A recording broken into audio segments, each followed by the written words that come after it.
So if you are going to marry, our advice is that you go to premarital counseling. You see, I know people who entered into marriage without counseling, and they enter into the marriage and they begin to see certain things that if they shall come to the counseling, even the area of sexuality.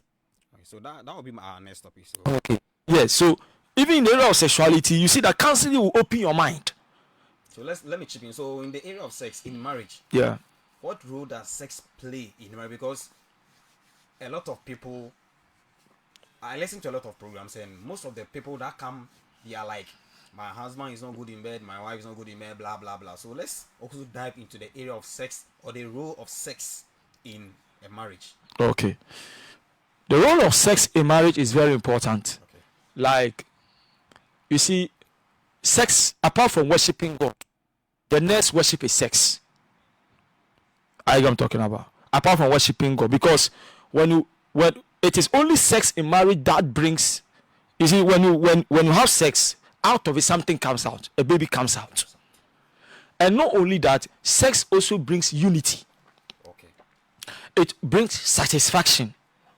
It brings completeness. It binds the two of you together. It knits the two of you together. So the word of God says cleave. It allows you to know each other very well. It is like you have entered into a temple to worship. So when you are having sex, that's why when you deny each other sex in marriage, you are destroying the marriage. Okay.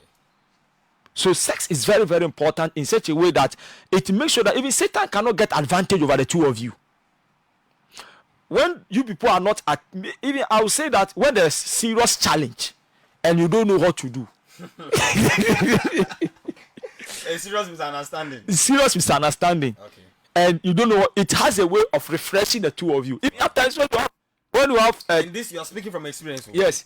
When you have, at times you go to work, you come, you are stressed up. Okay. And when you are stressed up, your wife comes after serving you and other things, and you can see that still the food is not solving the problem. The desire of a man is never met. No. But when it takes you into that dimension, you see that something is taking off. Wow. And you look refreshed. You see, these things, that's why God created it. He created it so that there will be some kind of unism, because it's worship.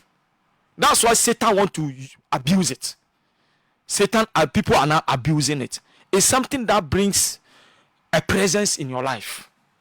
Yes, it brings a presence. So sex in marriage is very, like, I know a certain man of God that it's not that a certain man, 2 months now, I was speaking to the man of God. 2 months now, the wife is not ready to satisfy him.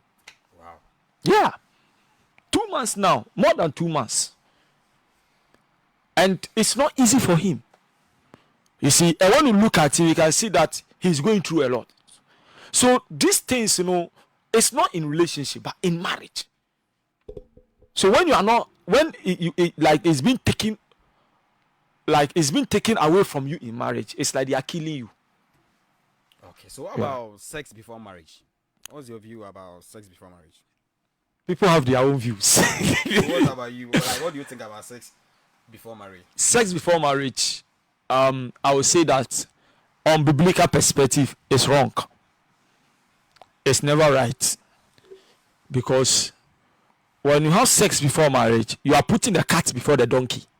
Okay. Yes. As I said, people have their own views why they want to have sex before marriage. Because they will say that, what if I marry the person and he cannot perform? You have to test the machine now. No. You see, let me say this thing to you. Let me say this thing to you. God cannot be mocked. Yeah. The Bible said, the marriage bed should not be defiled. Whosoever sleepeth with an harlot becomes one with her. Are you getting it? Yeah. And when you're having sex before marriage, the Bible says you are destroying the body. And it's just a matter of time that God will also destroy you. So, when you have sex before marriage, you have destroyed some presence in the relationship. You have destroyed some union in the relationship. You see, when you continue to have sex before marriage, you destroy the aura and the peace that both of you should have during the marriage. I know people, you see, you can have sex and you can marry, but you can see that it will never be like those who have kept themselves and before they got married. It can never be the same. And it brings mistrust. It brings unfaithfulness. Because I have not married you and I've had sex with you, you'll be suspecting me everywhere. It brings insecurity. Because of all this, that's why God doesn't want us to do it. Let's take for instance, people say you must have sex before you marry, so that when you marry, I will know how you can perform. Good. That is why before you marry, we have medical, like we have hospitals, medical tests and other things. To know whether you are fertile. If the man is not fertile, medically it will be proven. Yeah. I don't want to excuse me. If the man's penis cannot work, is impotent, medically it can be proven. You don't need to sleep with the person or whatever before you know that he can perform. Even if the person is strong and maybe he's not impotent, but he's not, low sperm count. he has a low sperm count and other things, it can be solved. Yeah. But another thing is, if he's not impotent, he doesn't have low sperm count, but it's not good too much in bed, like on chair. It can be that one. When you marry, it is dieting. You can work on it. You can work on it. You see the whole thing. So it is not like chinchina. Let me sleep with you, then I will know that you can perform well or you cannot perform well, so that when we marry, no. I am talking about. Yeah. It is not right. Okay. I am talking about. So, thank you very much for sharing your time with us. But before you go, I want you to speak about divorce. Okay. What are some of the things that can lead to a divorce in marriage? And what does the Bible speak about divorce? You see, Bible said, I hate divorce. Okay. That's what God said. He said, I hate divorce. And Moses also said, when you leave someone, a lady, a man leaves a woman, he must give him a certificate of divorce. But the Bible said in the beginning it was not so. But God allowed it to happen because of the hardness of their heart. Okay. You see, divorce is not part of God's program. But we are in a fallen world. And since we are in a fallen world, it is human nature. It can happen. You see, so divorce is never good. And some of the things that leads to divorce is, as I already said, unfaithfulness. Faithfulness. Unfaithfulness is something that leads to divorce. And also another thing is about mistrust. You don't trust the person. And also, another thing is, people marry after the marriage and they find out that this is not the person you're supposed to marry. So after the marriage, now the love, or let me say the decision that they took, they now find out that they made a mistake. Made a mistake.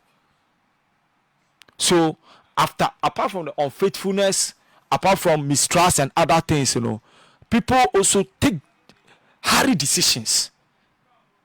Example, pressure from family, pressure from mother, pressure from society, pressure from maybe marry. The person finished the marriage, enters into the marriage and found out that he's not ready. Made a mistake. Just made a mistake. Then divorce.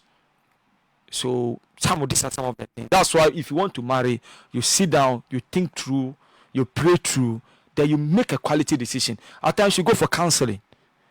You go to people who are older than you, like your pastors.